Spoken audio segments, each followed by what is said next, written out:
Dans cet exercice, on voulait que les points A et B ne soient plus fixes. Donc comme pour ce qu'on avait fait pour les coordonnées de C, on va le faire pour le point A et pour le point B. Donc là, je vous l'ai déjà fait pour le point B.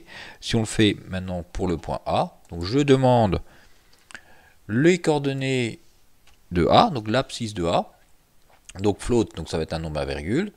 Donc abscisse de A, que je note XA, et je demande l'ordonnée de B, que je vais noter YB.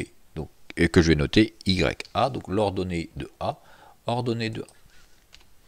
Donc ça y est, on va voir notre petit triangle. Alors pour notre triangle, maintenant je veux que le triangle, donc comment le triangle, il va démarrer au point A, donc XA, YA, il va aller au point B, XB, YB, il va aller au point C, XC, YC, et bien entendu il repart à XA, YA pour pouvoir que le triangle soit fermé. Donc ça va me tracer le polygone, donc du point A, B, C, A. Donc ça va bien me faire un triangle. Pour que le triangle soit rectangle, donc on avait dit qu'il fallait faire attention à pas oublier deux cas. Donc on avait bien négocié ce cas-là, donc quand le triangle était rectangle en A, quand le triangle est rectangle en B, mais il ne faut pas oublier quand le triangle va être rectangle en C. Donc pour pouvoir gérer ces trois cas-là, on va utiliser le théorème de Pythagore. Donc par exemple pour celui-là, que doit-on tester?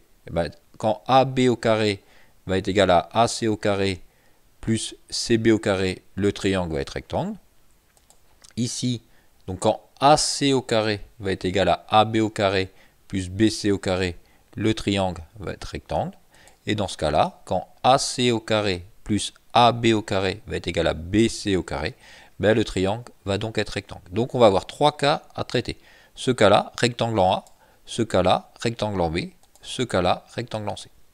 Donc pour faire ça, ça va pas. Donc on a calculé, on a fait une fonction qui s'appelle la fonction distance, qui me calcule les distances au carré. Donc vous avez bien compris, c'est les distances au carré. Faites attention.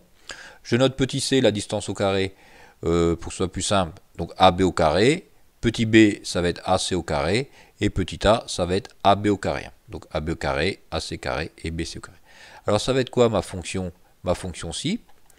Donc le triangle, quand le triangle va être rectangle, ou quand le triangle ne sera pas rectangle. Donc il va être rectangle dans quel cas?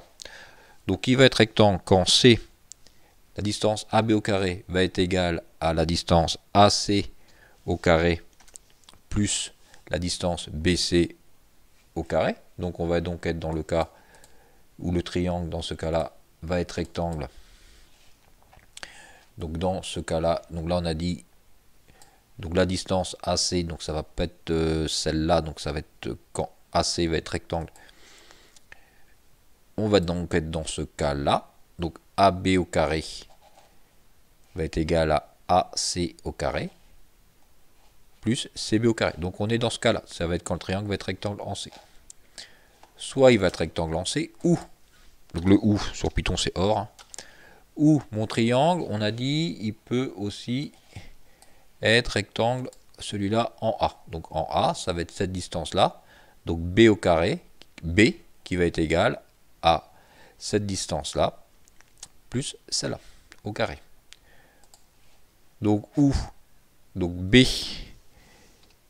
va être égal à A plus C. Et le dernier cas, donc ou, donc dans ces cas-là, ça va être A. Donc A, ça va être AC, petit a, ça va être BC au carré, qui va être égal à B plus C. Et normalement, on va voir tous nos cas. Donc si ça fonctionne, alors ça vous propose donc demander ça doit nous demander les valeurs, les différentes valeurs de A, B et C. Et j'ai oublié quelque chose. Ah, donc j'ai oublié un 2 points. Donc là j'ai oublié le 2 points. Donc si j'exécute abscisse de A, donc abscisse de A, on invente. Donc prenons par exemple 1. L'ordonnée, si je prends 1. L'abscisse de B, donc si je prends 7. Son ordonnée, si je prends donc 10. 8. Pour C, je prends 8, tiens, et 8 et 2. Hop, j'ai mon triangle. Et là, j'ai un triangle qui n'est pas rectangle. Et si on essaie de faire un triangle rectangle, est-ce qu'on peut le faire? Donc si on essaie de faire un triangle rectangle, donc si on prend 1, 1, 1, si je prends le point B, si on prend 10, 1, si je prends le point C, si je prends 1 et 20, normalement il devrait être rectangulaire, non? Et celui-là, il est bien rectangle, le triangle est rectangle.